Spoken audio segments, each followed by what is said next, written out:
The following episode is explicit and is intended for mature audiences. Listener and viewer discretion is advised. Hey everybody, it's Nathaniel Avila reporting from Dallas County, and we're here with Clara Avila, also reporting from Dallas County. Stepping on my lines, Clara. I would like to be able to introduce myself, that's all. Okay. So, we're trying to talk. What are we here to talk about today? That's right. Well, this is episode 2 of our new podcast. The title is The Devil in the Details, where we talk about Hazbin Hotel and Helluva. Today, we are doing the second episode of our new podcast, The Devil in the Detail, where we talk about Hazbin Hotel and Helluva, also known as the Helluverse. The kind people in the comments who corrected us on our pronunciation in the first episode. Thank you very much. We'll be sure to pronounce it correctly this time and going forward. So, the very first episode, we went into the entirety of the first season, as well as the original pilot of Hazbin Hotel. And now we are going to be talking about the series Helluva. Is that right, Nathaniel? Yeah. So let's get into the meat and potatoes of it. Yes. All right. So let's go all the way back, June 2019. Boom. The pilot of Helluva was brought to life by the vocal magic of Kellen Golf, with Vivzi and Rick Zeef at the helm directing the pilot episode. Yes. So, Vivzi spilled the beans about teaming up with Erica Lynn Beck, Brock Baker, and one Brandon Rogers. So, for some top secret shenanigans. Ooh. Now, the voice wizards over at Horseless Cowboy helped out with the first season with Richard Horvitz and Vivzi calling the shots. Richard Horvitz, of course, being a very well-known voice actor who played Zim from Invader Zim. Billy in the Grim Adventures of Billy and Mandy. Bunch of other voices. credits. Was he one of the Animaniacs? I don't remember. I can look that up right now as you continue to talk. Okay. So, yeah. So, according to Lucas Bermudez at Screen Rant, the wild success of Hazbin Hotel was the golden ticket for Helluva to get the green light. At one point, Rogers tried to rope in Jinx Monsoon for a main role, but Monsoon was more into playing stock characters, so they sprinkled their voice across various backgrounds and one-off roles for the first season. Then, on November 25th, 2019, the pilot crashed onto Vivzi's YouTube channel, with Madrano, Vivzi, flexing her writing and animation muscle. By December 2019, the script writing elves were hard at work crafting 8 episodes. Fast forward to August 2020, the voice recordings of Season 1 were in the can, and Lucas Bermudez guessed that more episodes would hit YouTube exclusively as a web series thanks to the pandemic. So, and he guessed right. So did we find out? Yes, he was in the Animaniacs. Was he one of the Animaniacs? I don't remember if he was one of I don't know. Who is Zircon Jr.?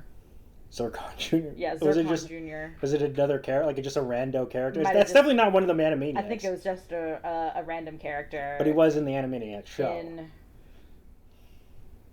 one of the Animaniacs. Or is that Ratchet and Clank? Wait, this is confusing. You know what? I can't tell. Keep going. Yeah. Well, he was definitely in Ratchet and Clank. Did he play Ratchet and or Clank? No, I just said he played Zircon Jr. Okay. So, let's get into the plot line of the pilot. So, we meet Blitz, an imp who runs a rather unique assassination company in hell. His team, just a bunch of demons, including his adopted daughter, Luna, who is a hellhound. Right, Clara? And people love her, especially in the furry community. Yeah, well, you get a hellhound that is like a goth girl. People are going to go crazy. Yeah. I haven't seen another furry character make such a splash in this furry community probably since Lola Bunny in Space Jam. Since Lola Bunny in Space Jam. Yeah, because you're very into what's going on in the furry community, right? I am very into. You're in the know. I am in the know. And you're knowledgeable. Yeah, about... I was at Rainforest. No, you were there. not. I was there in Rainforest. No, you weren't. I was there at FurCon. No, you don't go to any of those, so don't lie. Okay, so anyway, we also got Luna's also played by Erica Lindbeck. Yes. And the married couple of Moxie and Millie, played by Richard Stephen Horvitz, as we made before. He plays Moxie, and Lindbeck also doing double duty, playing both Luna and Millie in the pilot. Yes. And so the business is simple: taking requests from Hell's residents who want someone on Earth taken care of permanently, and then they'll be in Hell, and then they'll figure something out. I guess. Yes, I guess they'll just shake on it after. They that. are the immediate murder professionals, which is what IMP stands for. And it also spells out imp. Yes, Get it? exactly. Get it? Because they're imps. Yes, that's the joke. I am a genius. That's the whole shtick. I'm such a genius. They're immediate murder professionals. Cool. What? Anyway, the gang spends their days brainstorming ways to reel in more clients, reminiscing about past missions. One particularly messy mission had Moxie accidentally shooting the wrong target, a young boy, which led to the fiasco of dragging the critically injured kid back to Hell. Naturally, this caused some sort of heated arguments among the crew, especially about Luna's lack of enthusiasm for the job and Blitz's creepy habit of stalking Moxie and Millie outside of work. As it turns out, they had to travel to Earth using a portal created by a grimoire. That's right. That belongs to Stolas, a Goishal demon. Goisha. Well, he's a Grishol demon. Well, he's a Goisha, is what they're called. Okay. In the show. Who is played by Brock Baker. Yes, in the pilot. Now, in real life, Goisha is like a form of sorcery that is which is like magic foam, like used from spell books through like grimoires. But in this film, in Vivzi's version, Goishas are like owl people. Yes, they're, I believe, sort of like a form of, I guess you could say they're kind of like royalty. They're definitely high up in the rankings in terms of Hell's hierarchy. They are basically, all of them, I believe, will have some sort of grimoire. And they have like a specific job. Stolas's job is to study like the stars and planets and do a bunch of random stuff for that. I don't know the specifics of it. But his grimoire does have to do with space, planets and stars. So and that's comets. like astrology. Like astrology. That's right. Yes, exactly. Okay. So anyway, Blitz managed to swipe this magical book after one night stand with Stolas. That's right. Ooh, they're gay. He seduces him. Okay. And the episode wraps up with a twist. Oh! Luna gets a text confirming that the young boy was indeed the correct target all along. Oh, good. Then they didn't need to worry about him. So, in true demon fashion, they finish the job, dismember the body, and bond over their shared murdery misadventures. That's right. Isn't that great? It's beautiful. Well, forget all about it, because it's no longer canon. That's right. The pilot episode has been taken out of the canon. Yeah. So, but thanks to the roaring success of the Hazbin Hotel pilot, Vivzi got the green light to create another show set in the same universe. And this is what we know now as Helluva Boss. I guess she got the green light from herself? From herself? I would assume. Because it is fully produced and put up on her YouTube channel specifically, as opposed to Hazbin Hotel, which was picked up by A24. By A24. And then also Prime. Produced professionally on a streaming service. Prime? Yes, Prime. So, yeah. So, I guess she got the okay from herself. She decided, you know what, I am going to make another show, and we love it. Mm-hmm. So the pilot was voice cast by Kellen Goff and directed by Vivzi alongside of Rick Zeef. and brought in some new dramatic fun to the screen. Isn't that great? Samantha Ames, Amanda Hurd, Amy Hurd, Lydia Liu storyboarded it, while Nico Calaleo handled the editing of the pilot. The pilot dropped on Vivzi's channel on YouTube in November 25th, 2019, and fans were hooked. That's right. Yeah. I certainly was. They also released an extended music video of the song "Oh Millie," which was featured in the pilot and was released on Valentine's Day 2020. Yes. And to reach even more fans, they actually released an official French dub of the pilot, which came out in September 16th, 2020. Wow, I didn't know that. That's pretty interesting. Let's move on to the reviews of the pilot. Sure, let's discuss how the internet reacted. So, Animation Magazine couldn't get enough of Helluva Boss, praising its quote-unquote devilishly twisted comic tone and dubbing it wildly popular and an overnight sensation. Ruben Barron from Comic Book Resources acknowledged some warranted criticism due to the show's edgy humor, but highlighted it was a clear labor of love from an animation standpoint. Hope Molinex from The Geeky Waffle enjoyed its rewatchable quality, calling it a solid introduction to the characters and I quote, a great time. That sets up the show's world fantastically.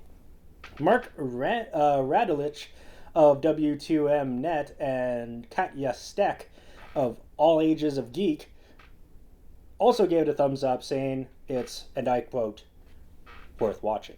All right. On the flip side, though, Okay. Fiction Talk likened Helluva Boss to Phineas and Ferb. What? With a simple plot, good comedy, and amusing characters that don't need serious motivations. Why is that a bad thing? Phineas and Ferb is a great show. It's a great show. Why did you say it like that? I don't know. That's what he said. That's what Fiction Talk said. Yeah, but why did you say it like Phineas and Ferb? As if it was like a disgusting show. It was a good Never show. touch. I like this show. It's a great show. I'm looking forward to the return of Phineas and Ferb. Yeah, but that's not what this is about. So this is now a Phineas and Ferb podcast. This is now our Phineas and Ferb podcast. Okay, so who's your favorite? I ship Isabella and Phineas. Okay, they do end up together. Exactly. That's my ship is canon. Okay, is your other ship Veronica and Ferb? It's an interesting age gap. It is a very interesting age gap. Even though that is also canon. It is also canon. Okay. Back to the matter at hand. I'm going to show you my Doofenshmirtz X Perry the Platypus No! fan art.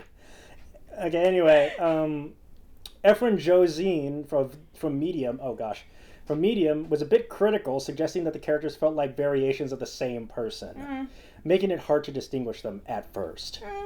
However, Josine ended on a positive note, recommending the show for fans of slice of life comedies. Oh, poor soul. No. If only you knew. If only you knew what were to come. Joker on the sofa enjoyed the dysfunctional family dynamic and over-the-top supporting characters and the quote-unquote ridiculous ultra-violence and dark humor, calling it, and I quote, consistently hilarious. All right. Overall, some pretty good reviews. Yeah. What do you think about that one person who was like, they sound the same? I don't know. It is a bit difficult to get the grasp of a character in the very first episode, you know? So, yeah. I don't think I necessarily agree. I feel like, in my opinion, all of the characters were pretty distinguishable between each other. In the pilot? In the pilot, yeah. Okay, so let's put this to the test. Okay.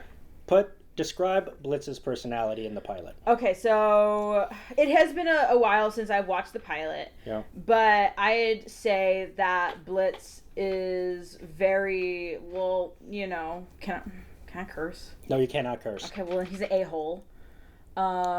Who is very self-centered and probably, like, very, like, abusive towards his employees. Okay. I'd describe him. He is just a very rude and A rude dude angry with lots man. of tude. Exactly. What about Moxie? Moxie. So I'd say that in the pilot, Moxie is just done with it, you know, but he's also like he like likes his job and he cares about his boss and he loves his wife. What about Millie? Millie? Yeah. Millie, she is like a hot wire, you know. She is like got a can-do attitude. She's fairly positive, but you don't want to mess with her because she will mess you up. But we don't need to talk about Luna because I think Luna No, is pretty... in the first episode, Luna, you pretty much, you know, she's like a teenager that doesn't want to be there. I thought she was like of age. Yeah, she's 18. Okay. I'm pretty sure she might be older now.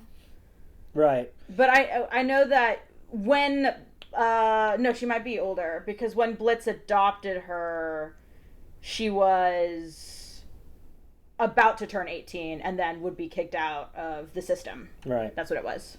So she's probably older now. Yeah, so following the positive buzz around the Helluva Boss pilot, Vivzy teamed up with Brendan Rogers to pen 8 episodes for the show's first season. Yes. The series premiered on YouTube exclusively with some casting changes. Vivian Nixon took over the role of Millie, and Bryce Pickham replaced Brock Baker as Stolas. That's right. Sorry, Mr. Man of 1,000 Voices. It'll be now a man of 999 voices. Okay. Because Pickman took that one voice. Yes. I don't know why they replaced it. Maybe it was I other things. believe there was some form of controversy that happened. And Brock, last name Baker, thank you. He stepped down from the role. That's what I heard. I believe that he had some sort of controversy that happened, and in order to not kill the buzz of the show and not like kill it before it even gets started, he stepped down. Really, I didn't. I follow. That's what I heard. I might be wrong. I have not heard anything about a controversy. Let me see. Controversy. Sexual misconduct. Okay. That would be it. Rolling misdemeanor. In the interim between the pilot and the first episode of Helluva Boss, he ended up getting into a scandal involving accusations of sexual misconduct. Yep. Before it was discovered whether the allegations were true, he willingly backed out of the show and was recast. Okay. That's right. And while did they say whether or not the accusations were true? Did they ever find that out? I don't know. All I see is that all the stuff is from when the accusations came out. Yes. Okay. So whether or not they were true, I think that was a good thing on his part to back out because Bryce Pickman did such an amazing job as Stolas, and I think that the casting of him as Stolas completely changed the trajectory of the character.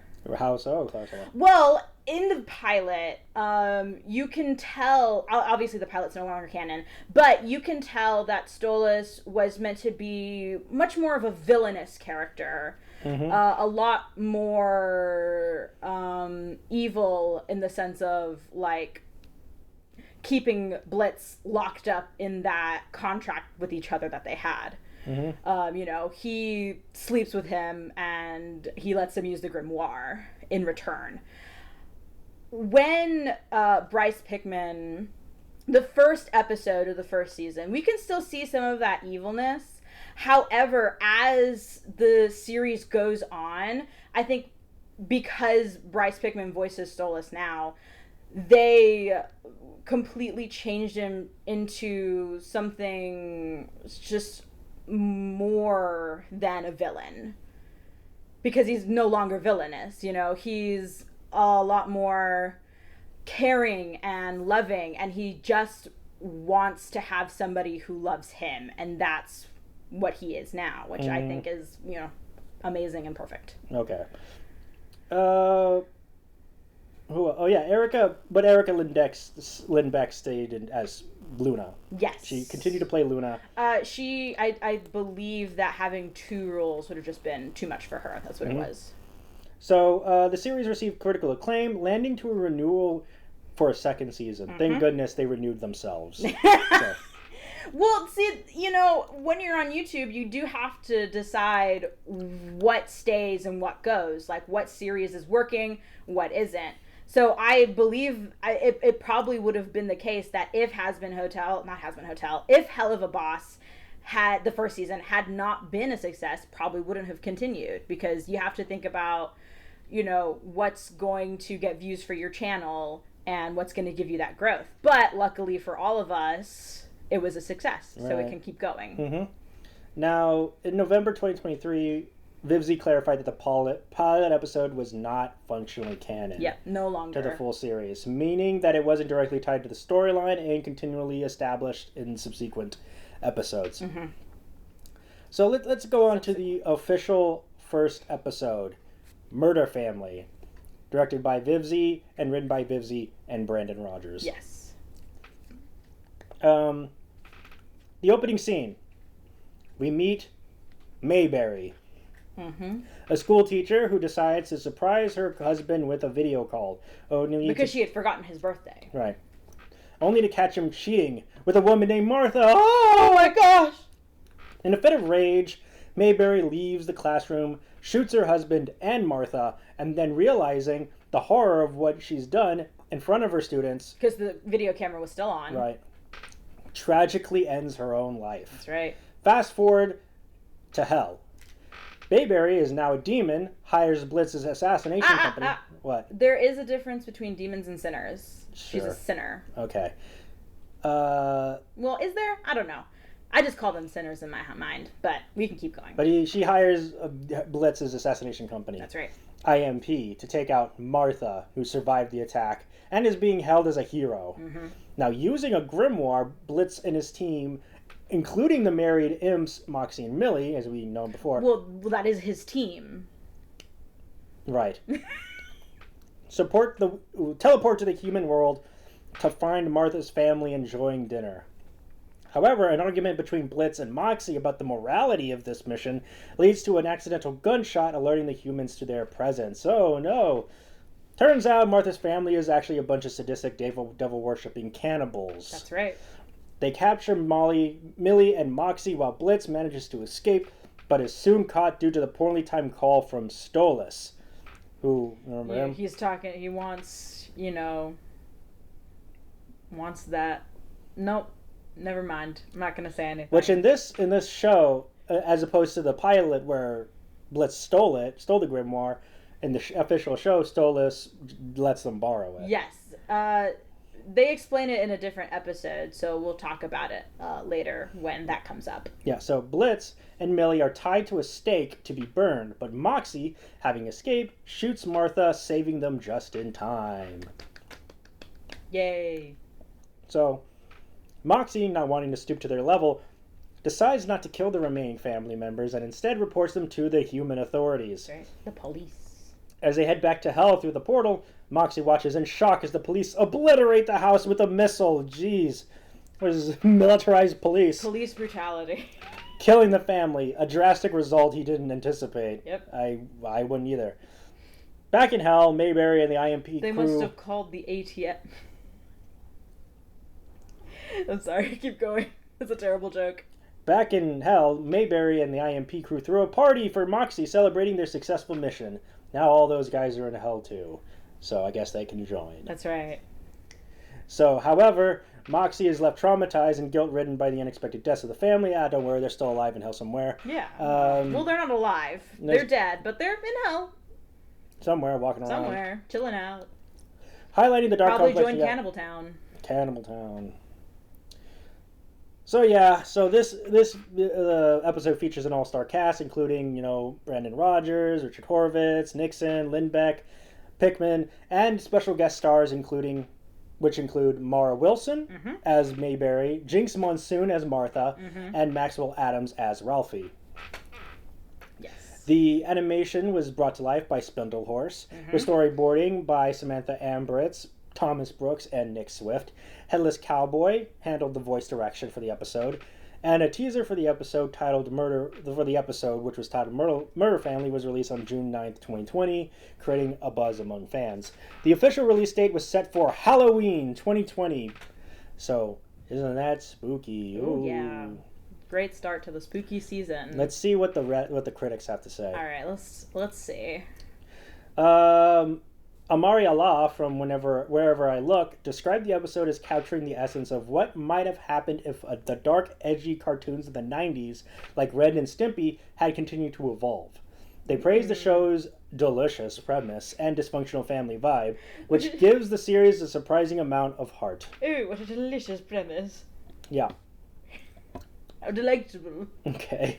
The little imps running around killing people. Okay, keep going. Hope Milinex from the Greeky Waffle highlighted the tooth-rottingly sweet portrayal of Moxie and Millie's marriage, appreciating the refreshing depiction of a happy, low-drama relationship.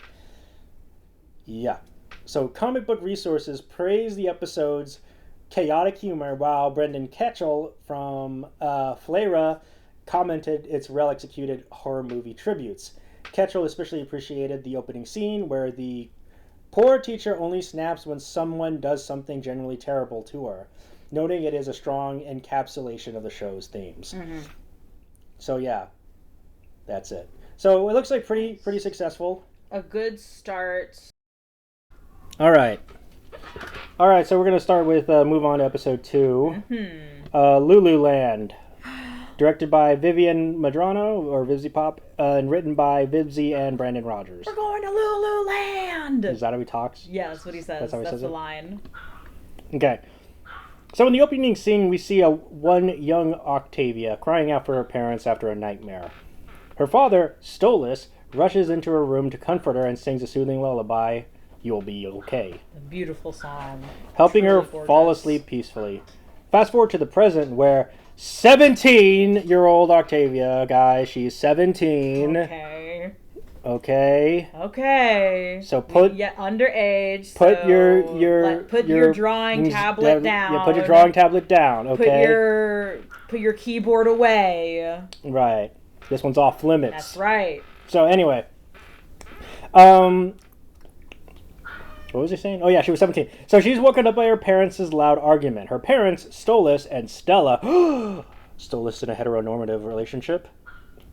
Not in my show. But they're in the middle of a messy divorce, though. After Stella discovered Stolas' affair with Blitz. That's right. After Stella storms out, Stolas awkwardly tries to cheer Octavia up by suggesting a trip to the theme park Lululand. Her favorite! A place where she loved as a child. Octavia, clearly not interested, reluctantly goes along as Stolas hires IMP to act as their bodyguards. So, of course. It's kind of awkward. Gotta get Blitz up in this situation. It's kind of awkward getting the guy who you had an affair with to join you when you're trying to reconcile with your teenage daughter. Well, I guess. It is pretty awkward. I mean, yeah, but Stolas is definitely in a interesting phase in terms of... It's definitely, like, I don't think that it's, like, it was a great idea. But they do need protection as Goetia because they are, so high up that, you would think they would technically, later on in the episode, we can see that Stolas can take pretty good care of himself. You would think that they were to have, like, a already established, like, bodyguard. Yeah, but, he wants his side piece. Okay. To come on in and hang out with him while he tries to reconcile with his daughter for having a side piece. Okay. Because he's getting a divorce because of a side piece. His wife discovered his affair. Okay. Well, anyway, Stolas drags Octavia around various attractions. He's also flirting with Blitz a bit. That makes Octavia uncomfortable, which who can blame? Understandable. Now, during an animatronic show, Octavia is overwhelmed by her emotions, runs off, prompting Stolas to chase after her. Meanwhile, Blitz gets into like a little scuffle with the lead animatronic performer, RoboFizz. That's right, Robotic Fizzerali. Hinting at some history between them. Voiced by Alex Brightman. Yep. Of Beetlejuice fame. Beetlejuice fame. He was in another show also. Yes, he's I don't also... remember. You mean like a musical or... Yeah, it was a musical. It was about like a hotel and they were in hell. I was like confused for a second. I was like, what are you getting at? Yes, he's also in Hazbin Hotel. Oh, yeah. Anyway, Stolas eventually finds Octavia in a fun house where they have a heartfelt conversation. Octavia confesses that her parents' constant fighting has made her home life miserable, which makes sense. Yeah. And she fears that Stolas might abandon her for Blitz. Also makes sense.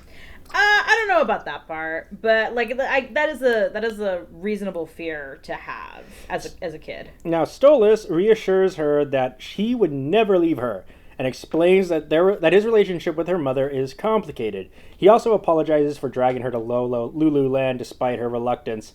Acknowledging this mistake, the episode ends with them leaving the park along with the IMP team as Blitz's fight with RoboFizz culminates in the accidental burning down of the entire park. So there's that. Yep. Goodbye, Lululand. Let's get into the reviews. Amari Allah, from Wherever I Look, praised the episode for exploring the, quote, softer side of Stolas, typically portrayed as an explicit and comedic character. Through his relationship with his daughter Octavia, Stolas transforms what seemed like a permanent running gag to an eye-opening character with depth beyond just shock value. Next, we have Hope Millimax from The Geeky Waffle again noted that Lululand serves as a turning point for the entire series, showcasing how, quote, fleshed out the characters are becoming. She practically appreciated the episode's nuanced portrayal of Blitz and Stolas' relationship, highlighting the creator's success in developing their feelings. Mm-hmm. Now, the comic book resources ranked the opening scene of Lululand as the best musical performance in cartoons. It is a good song. It's an okay song. Hey! So, praising the stunning visuals of the cosmos, quote-unquote, that accompany Bryce Pickham's incredible vocal performance. Now, Brendan Ketchell of Flera emphasized the importance of the scene, stating it demonstrates that the show offers more than just abrasive humor. He describes that the relationship between Stolas and Octavia as the episode's highlight. Zoe Dumas from MovieWeb complimented how the horror comedy premise of the series doesn't prevent the writers from infusing characters in situations with significant emotional depth. She noted that the show allows its characters to experience their emotions in quieter moments, dealing with complex topics like divorce, abandonment, and feeling of unworthy love. Mm-hmm. So there it is. Now, a lot of people say that Helluva Boss feels like a lot more of a complete and fuller show than Hazbin Hotel.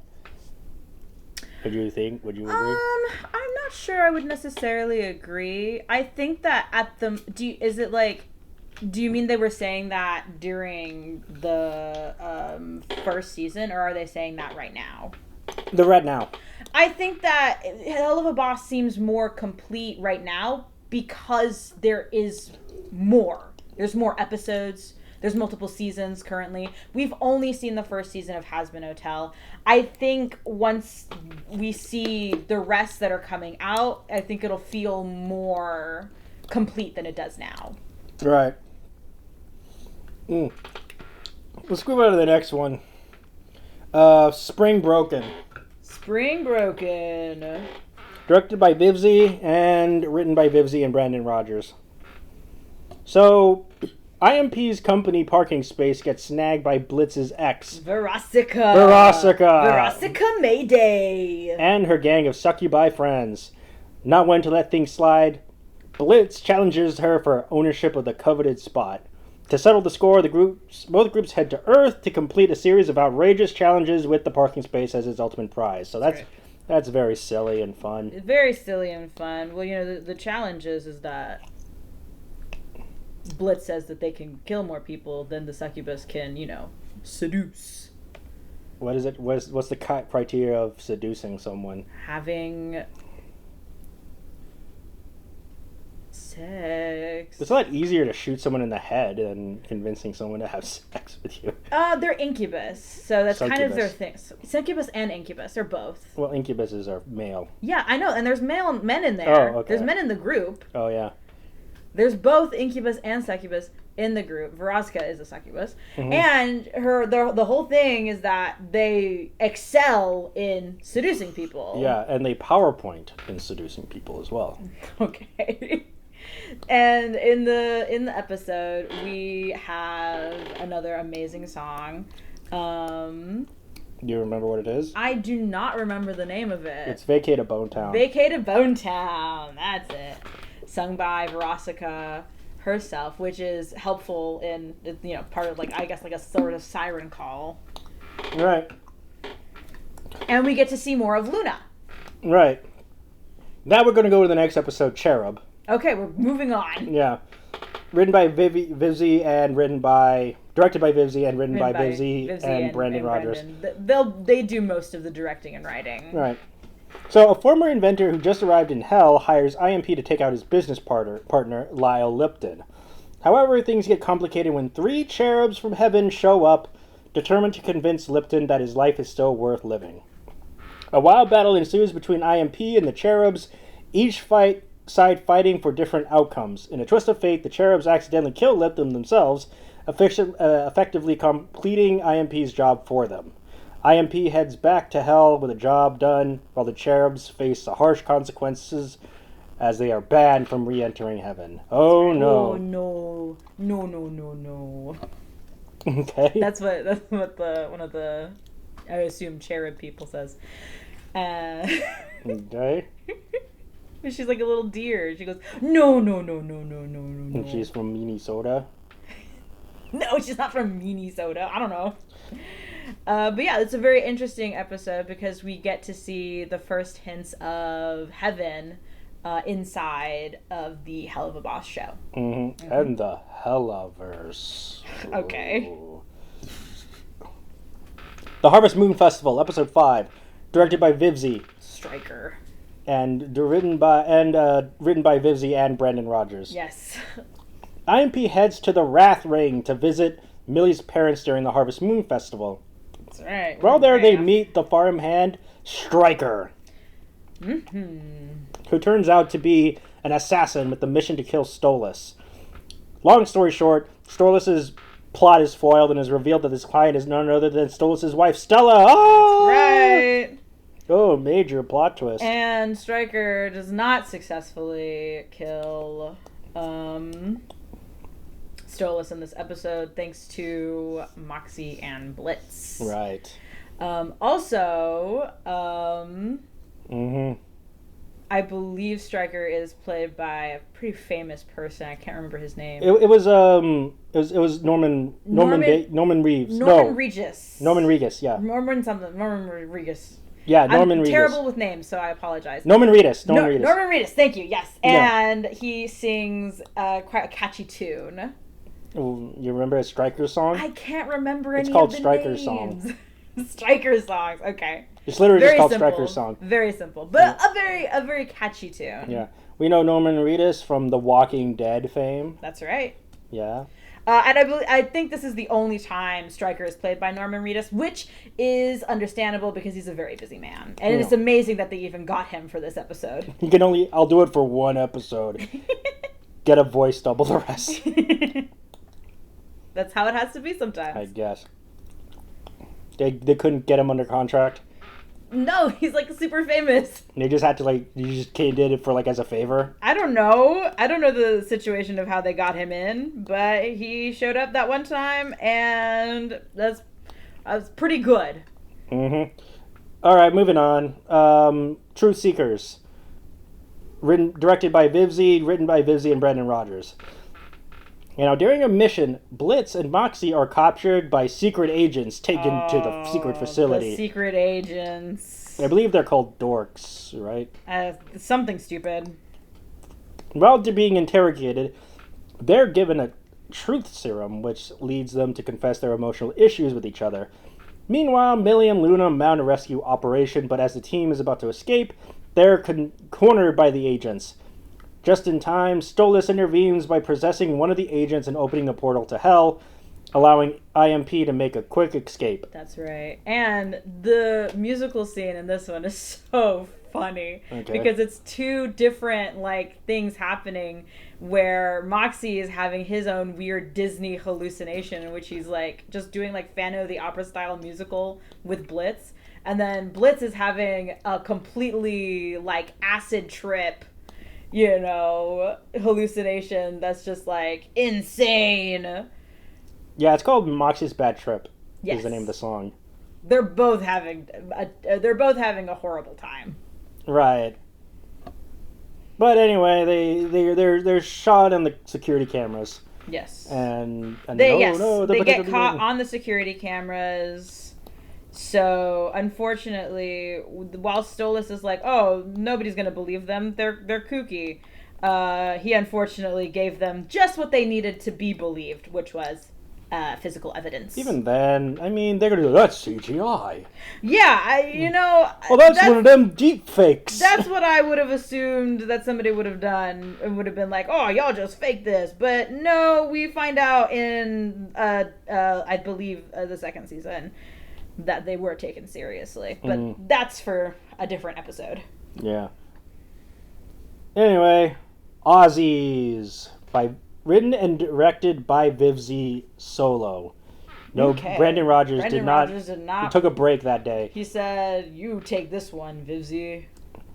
So, Moxie and Millie head to a couples-only restaurant to celebrate their anniversary. Yes. Now, not wanting to miss out on the fun, Blitz decides to crash their date and brings in Stolas as his quote-unquote date to get in. That's right. Stolas looks super cute. Has a cute outfit. Stolas, however, things took a turn as Asmodeus comes in. That's right. We have met our first Seven Deadly Sin. Yeah. Well, for Helluva Boss.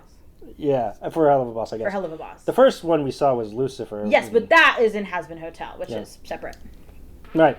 So Asmodeus is actually is a real demon from demonology. Yes. And here he is the avatar of lust. Yeah. Let me look this up. All right, we are going to look up some information about Asmodeus. Yeah, Asmodeus. He's he appears in the apocryphal book of Tobit and other religious texts. His name means to destroy, which is Hebrew for to destroy, and is depicted as a villainous creature, but has some Haggadic legends portrayed him a bit more positively. Now, in the book of Tobit, Asmodeus is in love with Sarah, who is the daughter of Ragel, and kills her 7 husbands on their wedding nights out of jealousy, with the help of the angel Raphael. Wait, hold on. Yeah? This girl was getting married to 7 men at the same time? I guess. That's crazy. Go off, queen. Yeah. So, and then Tobias is able to defeat Asmodeus and marry Sarah with the help of Raphael, the angel. Okay. Now, Asmodeus also appears in the Talmud as Solomon captured him and he forced him to work as a slave during the construction of the first temple of Jerusalem. And he's also the devil god of the 9 hells who rules with the iron fist and employs corrupting mortals with his words and all that kind of stuff. So, yeah. Yeah. But in here, he's just a kooky guy. He's just a silly little guy who says, "No, sir, you cannot be singing romantic songs in my club. We're all about getting it down." Okay. And getting dirty. Yeah. And also, Fizzaroli is there. Yeah, Fizzaroli is there. He's the head entertainer, and I think him and Asmodeus, who's called Ozzy in this, yes. So they're like a thing. So it's not confirmed yet in that episode, but we do see little hints of perhaps there being something between the two. Okay. Also, Verosica's there for some reason. She just shows up. Yeah. And they all rag on Blitz. Yeah, they completely humiliate the duo. They rake them through the coals. And it's a bit sad because there is a moment where Asmodeus calls out Stolas for being with Blitz because he's, Blitz is an imp and imps are one of the lowest in the hierarchy, and Stolas is a Goetia. And he's like, what are you doing with this gutter trash? And Stolas doesn't say anything. He just looks away, which is, pretty painful for Blitz. What a good guy. That's why he can help.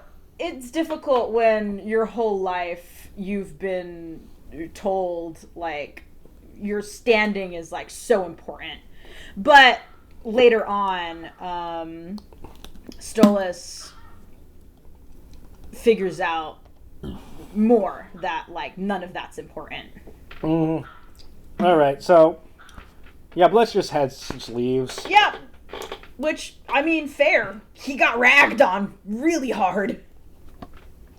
Now let's go on to the season finale.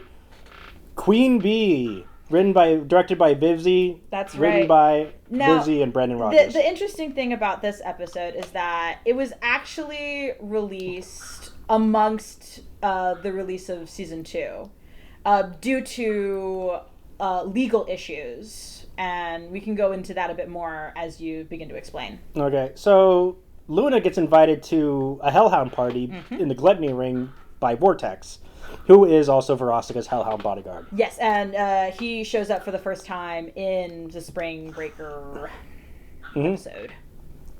Now at the party, he meets Vortex's girlfriend, none other than Beelzebub. The Queen Bee.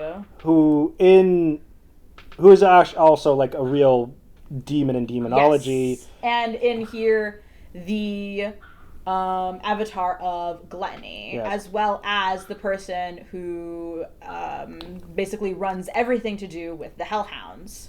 Yeah, so in demonology, Beelzebub is supposed to be like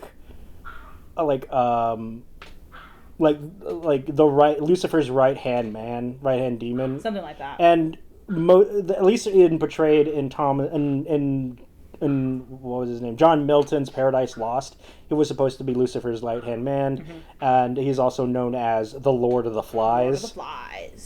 And people believe that he was a Philistine god formerly worshipped in Ekron and in some Abrahamic religions. He's described as a major demon, and he could also be a Canaanite god known as Baal also. That's what he is. A lot of people portray Beelzebub as like a fly person because he's known as the Lord of the Flies, really and all that. Gross fly. But in here, she's a woman and also a fox bee. She's a fox bee creature. She got 2 arms and a lava lamp belly.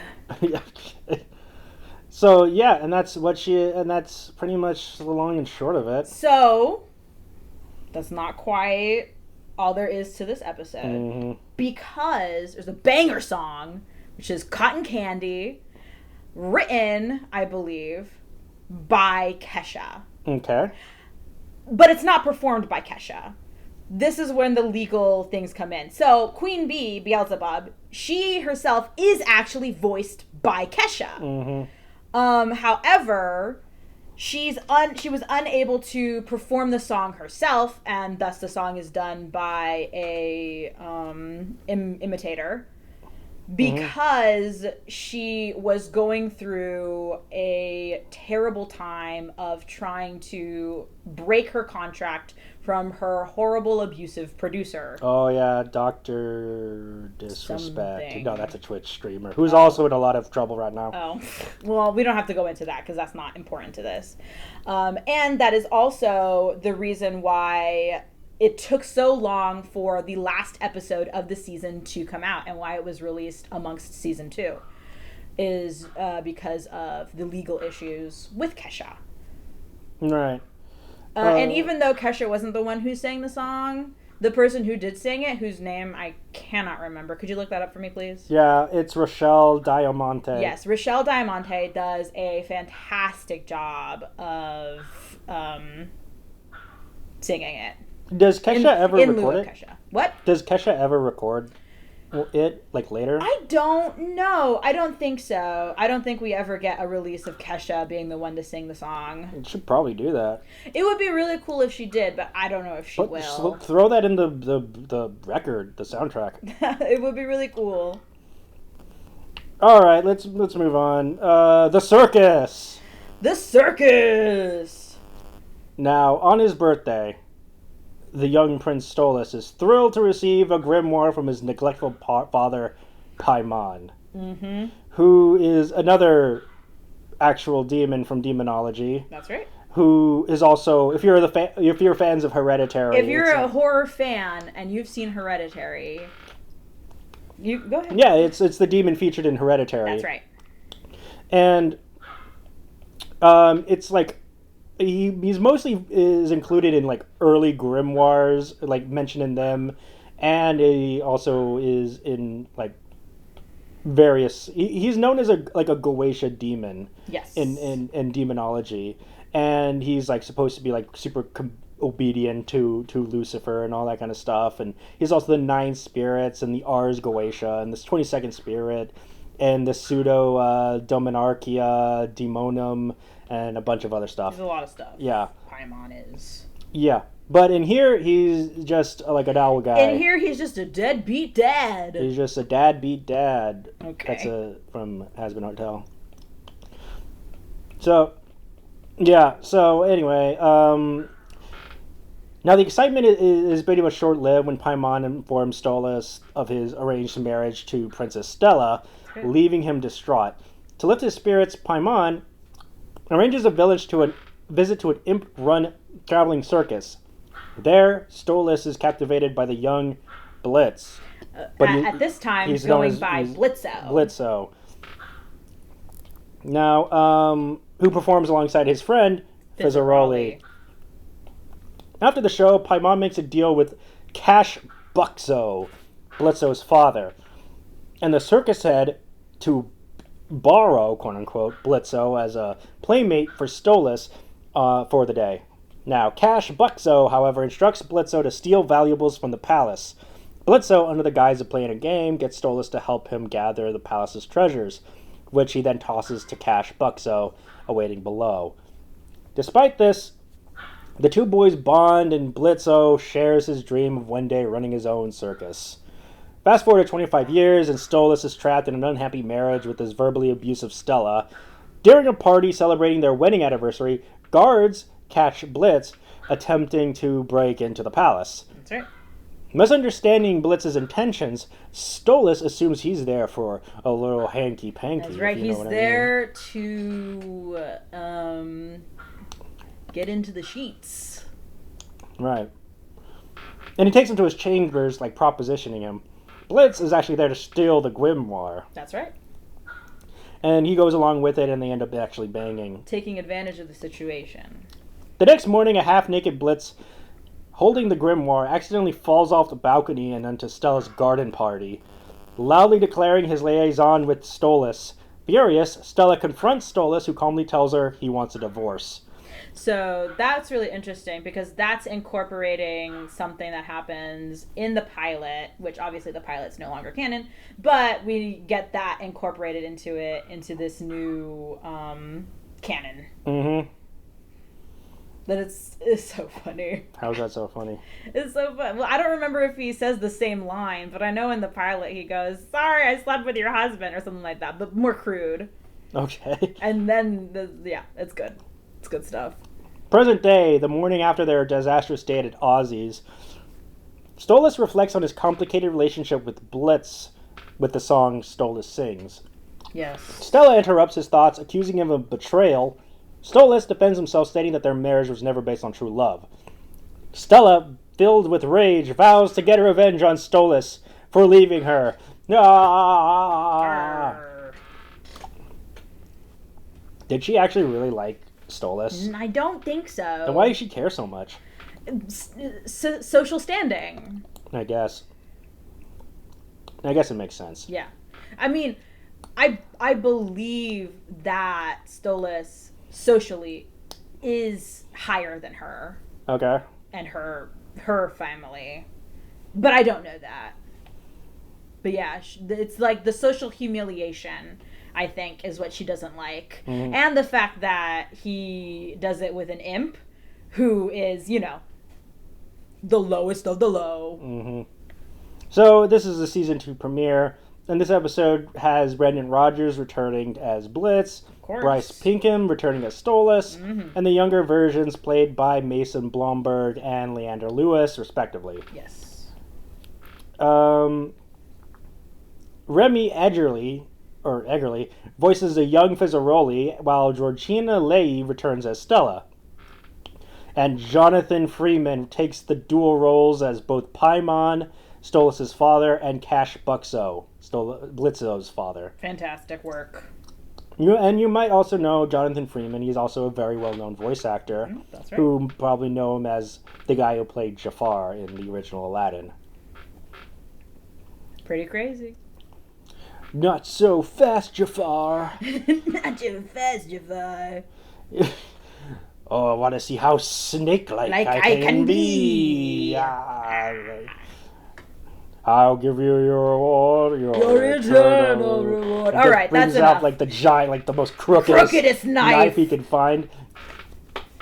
Anyway, the animation was produced again by Spindlehorse, storyboarding by Samantha Ambridge. Always going to be produced by Spindlehorse because Zach that's Gearing, Vizzy's Zach company. Gearing and Lydia Liu.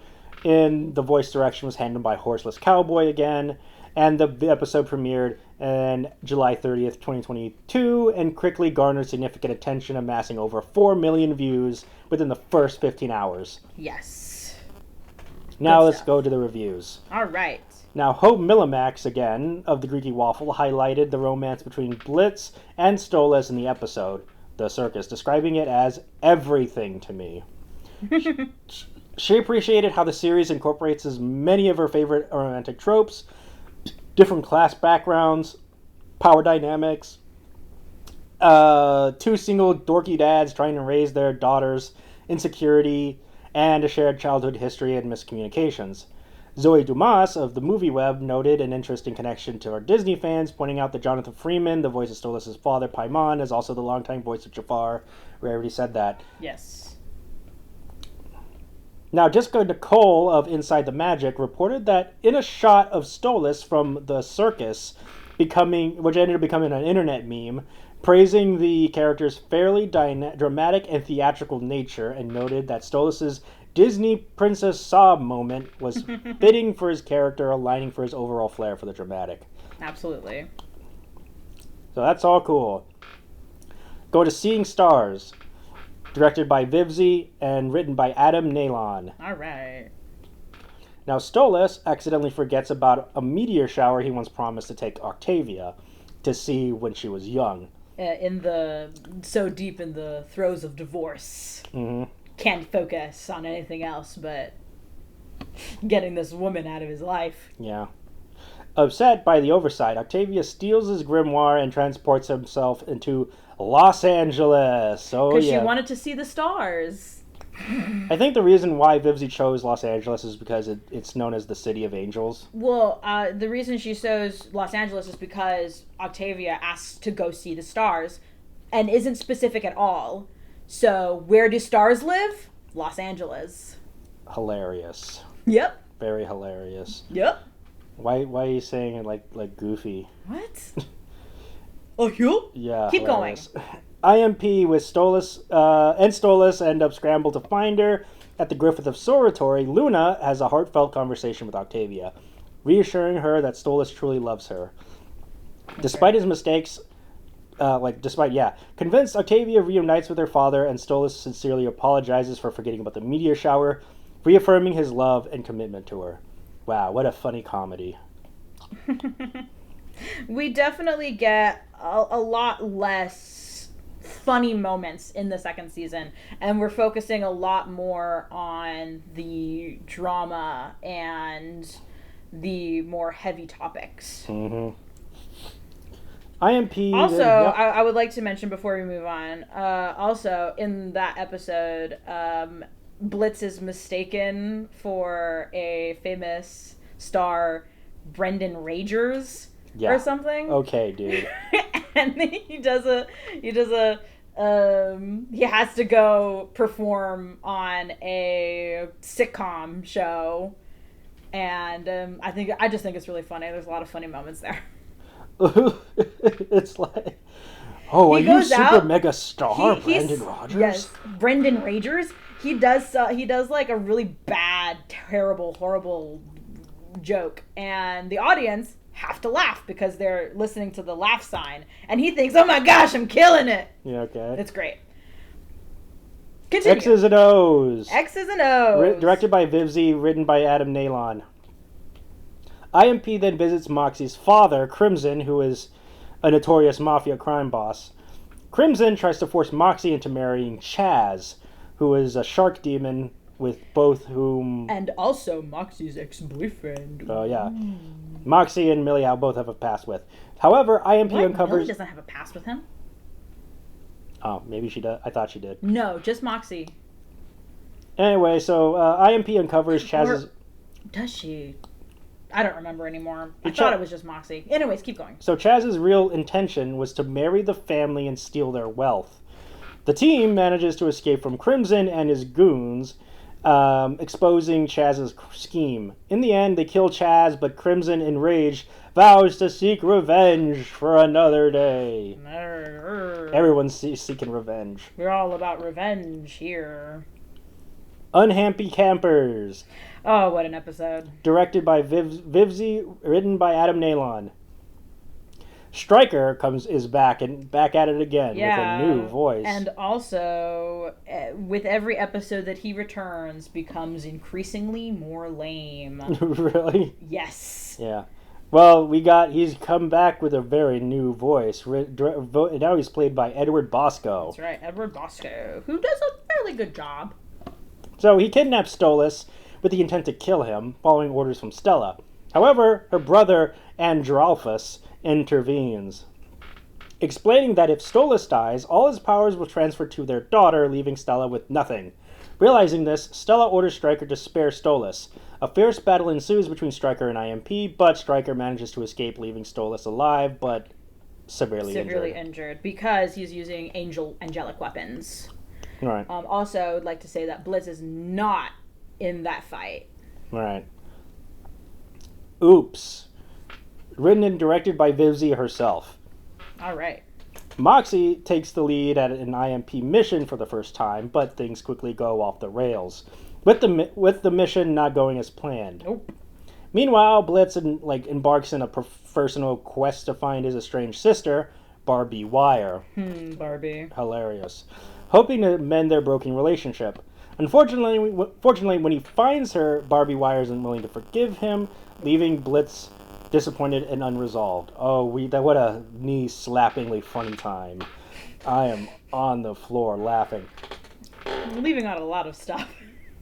Okay, why is Barbie so mad at Blitz? Well, that's not what I mean that you're leaving out.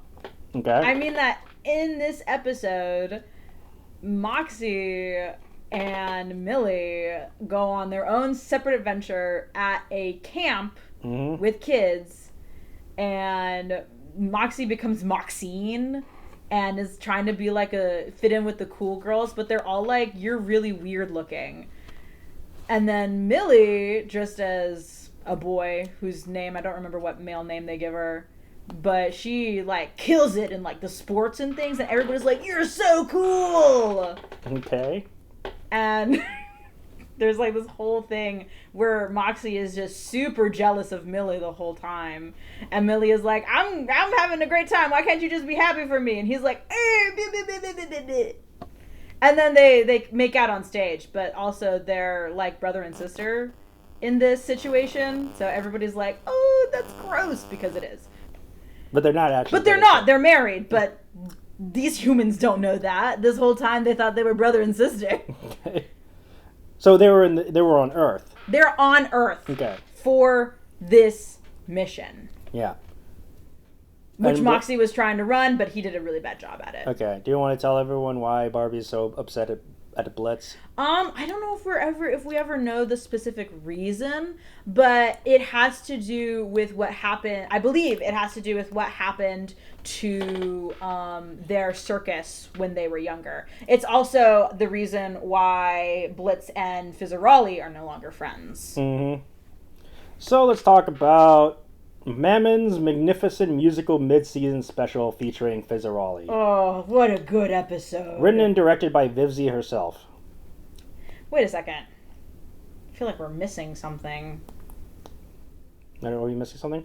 I feel like we're missing something because during Mammon's magnificent half-season show special, Blitz and Fizzarolli have already made up. However, there's an episode between that where we have them meeting again and making up, and that's an episode where Fizz gets kidnapped by Crimson. That's not what I have here. That's not right. Episode 6 is Oops, which we just talked about, and then episode 7 is the magnificent musical mid-season special. That doesn't sound correct. Because let me look something up.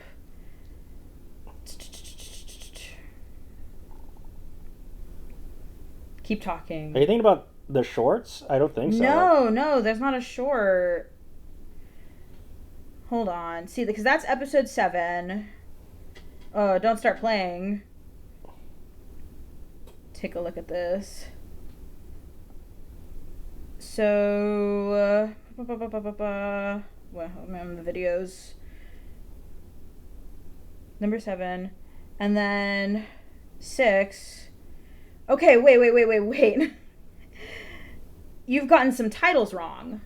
Really? Yes. So let's do a little wraparound here. The episode in which Stolas gets captured, that's called Western Energy. Right. Yes, and Unhappy Campers is the one where Moxie takes over and they're on Earth and he fumbles up the entire thing and Blitz meets Barbie. Oops is the episode that I was talking about that comes before Mammon's mid-season musical. Oops is when Fizzarolli gets kidnapped by Crimson. And it is also the episode where we see that Fizzarolli and Asmodeus are in fact in a relationship. However, they cannot reveal it because Asmodeus is the avatar of lust and therefore he can't be in love with somebody. Okay, yeah, you're right. Okay, I skipped over. Yes. I thought Oops was Western Energy. Yes. And I got the notes mixed up. Some things were mixed around. That's okay. We've got it cleared up. Oops is the episode where Fizzarolli is captured. Crimson holds him for ransom. Blitz gets caught up in this mix, and they have a heart-to-heart where they realize that this whole time they were trying to see each other, but they weren't allowed to, and therefore they thought that they hated each other. Which I do have some gripes about this particular episode because they make up so fast. Like, we're talking, they've spent years of not speaking to each other and hating each other, and all of a sudden, oh, we've talked it out and now we're all good. But I can understand that perhaps it's because all of that hatred that they had for each other was just superficial and was based solely on this one thing. And once they figured that out, they were like, it's cool. Mm-hmm. Now, Stolas also visits Asmodeus to request a special crystal. That's right. Stolas no longer wants to keep the contract between him and Blitz about, him and Blitz meeting up and, doing the dirty in exchange for Blitz using the grimoire. He doesn't want that anymore because he has real feelings for Blitz, and he doesn't want to keep Blitz trapped in this sort of situation. Okay. So now we can go on to Mammon's magnificent musical mid-season special. Okay. Let me see. See if I have it in my notes here. Yes. Well, I can go ahead and explain some things about it. So the reason why this is called a musical mid-season special is because we get a total of 3 songs, 3 whole songs, and they're all bangers. Is it 3 or is it 4? It's we 3. get a bunch of songs. No, it is 4. It's 4. It's 4. I was right. There's 4 banger songs. In this episode, Fizzarali has to compete in a clown competition. We get some flashbacks to the past where we see young Fizz and Blitz, where we learn about, Mammon is like just some king of the clowns or something. He's just a really cool clown guy, but he doesn't really do clown stuff anymore. All right, I found my notes on it. Okay, perfect. Go ahead. Okay, so yeah, Fizzaroli ends up enters in an ultimate clown showdown. That's right. Which he's already won before. He's just trying to win his title back again. Yeah. So pageant hosted by none other than Mammon, the King of Greed, who is also an actual demon from demonology. That's right. And also the Bible, kind of, maybe. He's mentioned in passing. I mean, Jesus name drops him as like in passing once. Yes. Kind of, depending on what translation you read. Yeah. I remember when that rich guy approaches Jesus and he's all like, "How do I get into heaven?" And Jesus was like, sell all your stuff and give the money to the poor. Yeah. And then the guy's like, "I don't want to do that." And then there was that whole thing about it's easier for a camel to go through the head of a needle than a rich man to enter heaven. And then he says, and this is where things can get a little fishy. Then he says, "For you cannot serve 2 masters. You cannot serve both Mammon and God." So that's what he says. And that depends on the translation. Right. So other people just straight up translate Mammon to just straight up money. Mm-hmm. So he says, "You cannot serve money and God," but other translation says you can't serve Mammon and God. So that's also kind of where it is. But in this one, he's just like a clown guy. Yeah, it's just a clown dude who wants money and wants to market Fizzarali. Yeah. Now, much to Asmodeus' eye-rolling exasperation, it's hosted by Mammon. Now, to keep things from getting totally bananas, Blitz is roped in as Fizzarali's bodyguard. But Blitz isn't just there to keep the pies in check. He's there trying to convince Fizzarali to ditch Mammon and his greed-fueled shenanigans. That's right. Amidst juggling pratfalls... Asmodeus also wants that. Right. So amidst juggling pratfalls and a lot of oversized shoes... Blitz tries to knock some sense into his friend before the circus goes completely off the rails. That's right. And we get the very first song made by the internet sensation Tom Cardy? Who's Tom I don't know if that's actually his name. I think his name is Tom something. I'm really bad with names, so I apologize. He made the viral internet sensation songs Red Flag and Mixed Messages. It's Tom Cardy. Tom Cardy. Okay, good. Yeah, the song is called Juggling is Cool. That's right. Juggling is cool. And then there's Clown B Word. Oh, yes. I'm a clown. Okay. And then Crooked, and then there's 2 minutes notice. Those are the 4 songs featured in this episode. Crooked is the cutest, sweetest song ever. Okay, and then F you. Okay, keep going. Let's move on to the full moon. All right. Before we go, we'll conclude with that episode that Fizzarali does in fact stick it to Mammon. Yeah. And and is like, "You suck, dude," and he leaves. Can't say suck in the show. Okay. Episode. The Full Moon. The Full Moon. Directed by Vivzi and directed by Vivzi and written by Vivzi and Adam Nylon. Mm-hmm. Nylon. Now, Blitz gears up for his monthly rendezvous with Stolas, right? So. Yep. Meanwhile, the Cherub and Dorks team joins forces to hunt him down. However, Moxie, Millie, and Luna intervene, leading to a fierce battle. In the end, the Cherubs are defeated and sent back to Earth. When Blitz finally meets Stolas delivers the unexpected news that their arrangement is over. Feeling betrayed and angry, Blitz lashes out, hurling insults at Stolas, leaving him heartbroken and devastated. I would like to also mention that the opening song is banger again. Vivzy does not miss with the music that is produced in the show. It's When I See Him. Yes. Is the name of the song. It's really good. It's really funny, going between the more performative of Stolas to the completely off the walls silliness of Blitz. And in that episode, Stolas makes his true feelings for Blitz known. However, Blitz absolutely cannot understand that somebody could love him.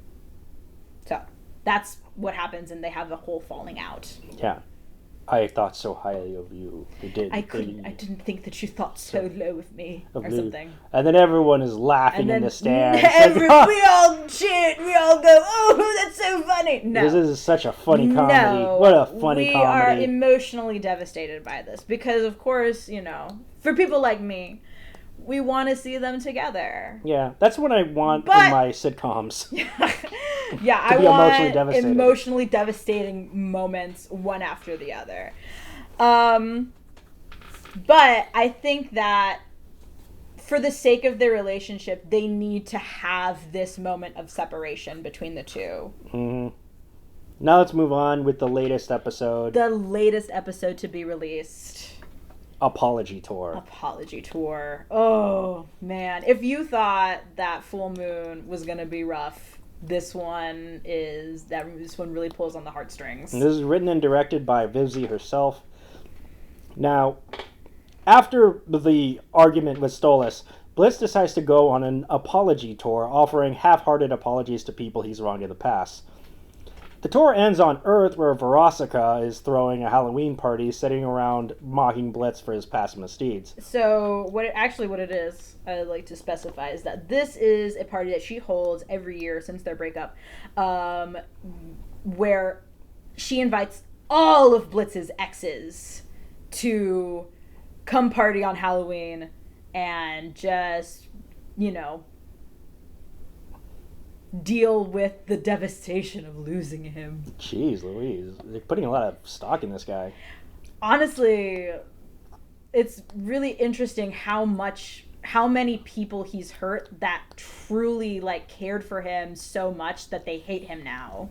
And then they have a whole party where they, beat up piñatas that look like him and have a cake that is him so they can cut it. And eat it and dismember it, and they have a really funny scene where it's just a PNG of Blitz's plush and it's on fire. It's really funny. Now,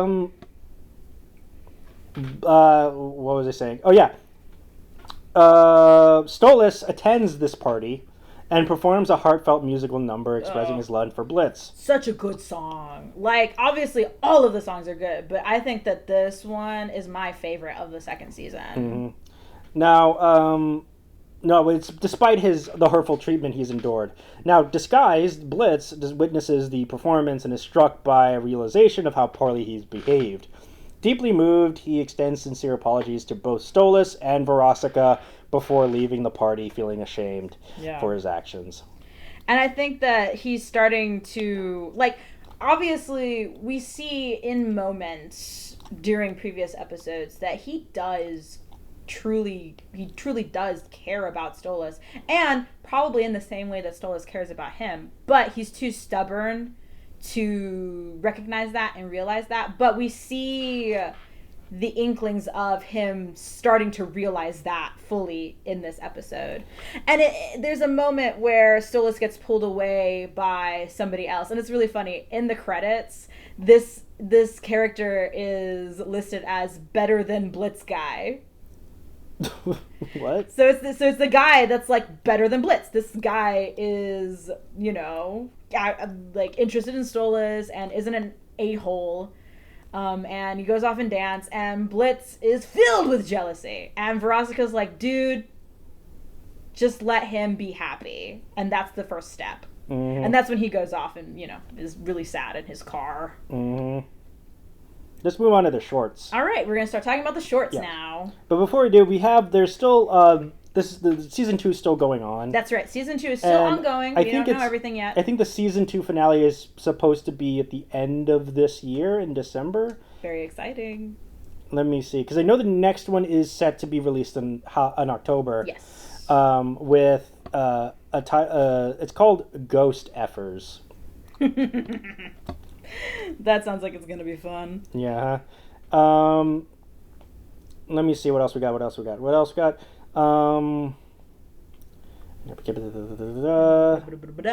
Yeah. Okay. So yeah, and then on November, the November one is going to be called Mastermind, and then in December, I think is going to be the final one is called Sinsmas. So let's see how it is. Very exciting. I watched the trailer for the second season. I see particular moments. I think, hopefully, fingers crossed, by the end of the season, Stolas and Blitz will be back together. Mm-hmm. We'll see, though.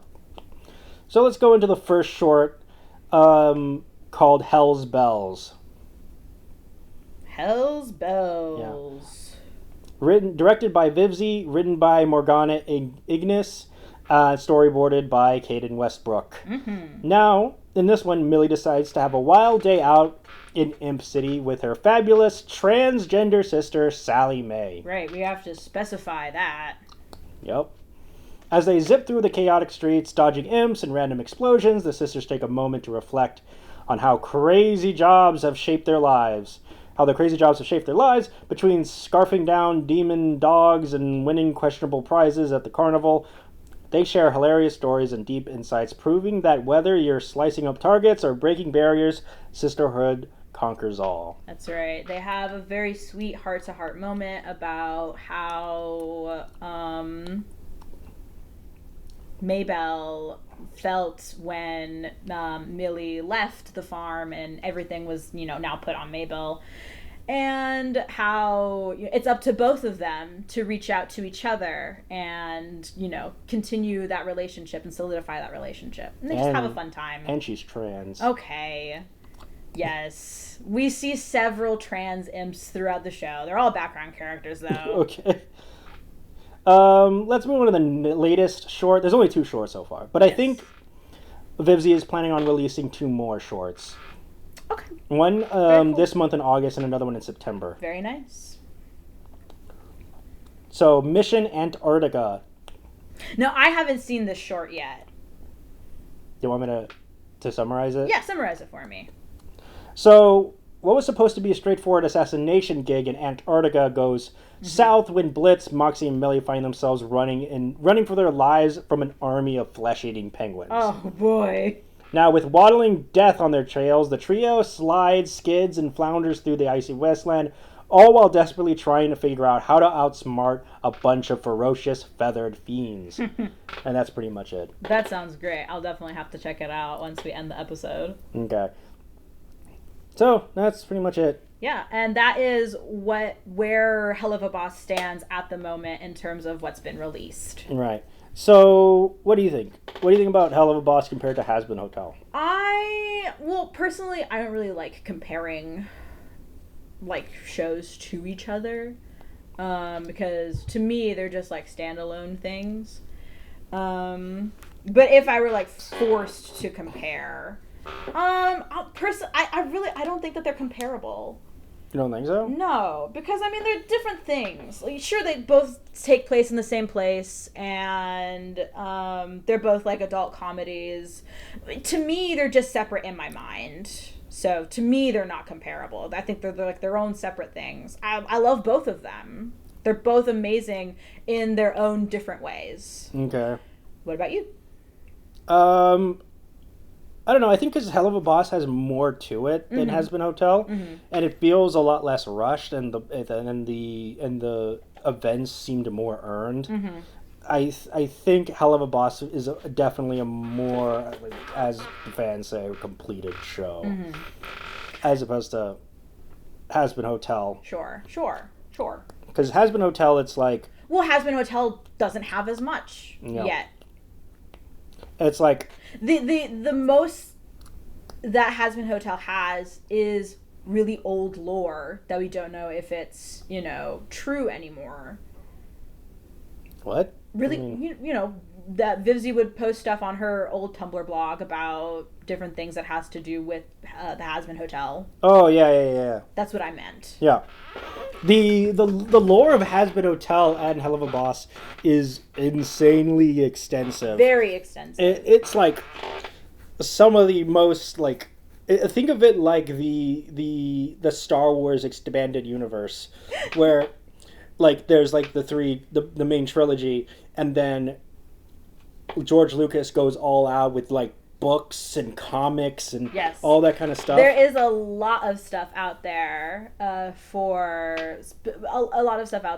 like Hazbin Hotel, but all of it is fairly like old. Yeah, and also in terms of the Star Wars analogy is that ever since Disney bought Lucasfilms, they have since decanonized all of that, but that does not stop them from basically pulling bits and pieces from the decanonizing to canonize stories to make them canon again. Yes. So that's kind of what Vivzie is doing currently. Yes. Pulling from her old stuff and putting it into the new. Mm-hmm. So yeah, that's. I think that once we get, like I said before, once we get more seasons of Hazbin Hotel, once we get more of that story, I think it'll feel more completed. Remember, Helluva Boss is fully produced by Vivzie herself, so she has control over when things are released and how much is released. She has less control over what's released for Hazbin Hotel because it is being produced by larger companies.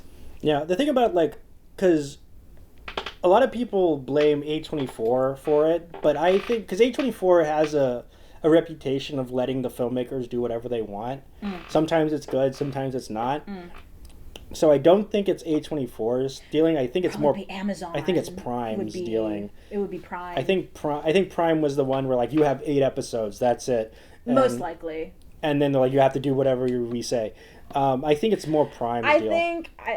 Personally, I think 8 episodes is not enough for a series like Hazbin Hotel. I think 12 would have been a really good number. But 8 is what we got, and 8 is what Vivzie had to work with. And unfortunately, there's only so much you can do with how long were the episodes? 20, 30 minutes? 20, 30 minutes, yeah.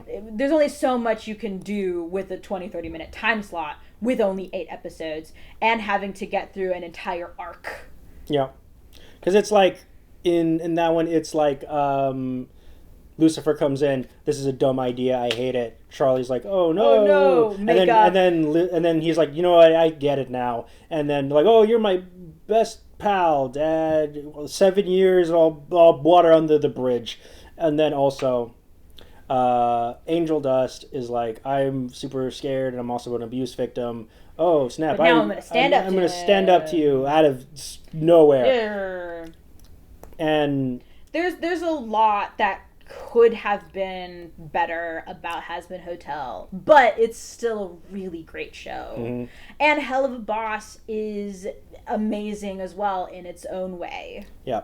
So in the unofficial canon of how Angel Dust stands up to Valentino, I think it works a lot better than what we actually got, and we can explain that in like another in a show. different episode. Yeah. Yes.